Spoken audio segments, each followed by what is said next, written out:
Hi, welcome to Do It Yourself channel.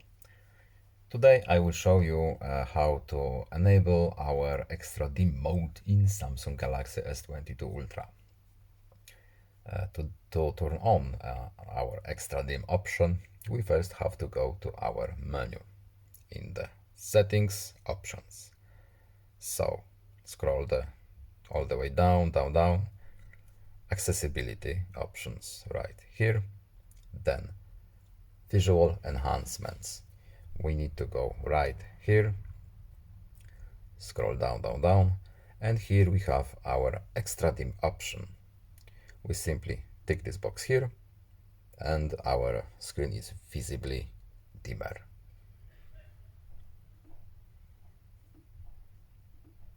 And we can also choose the intensity of our dim function.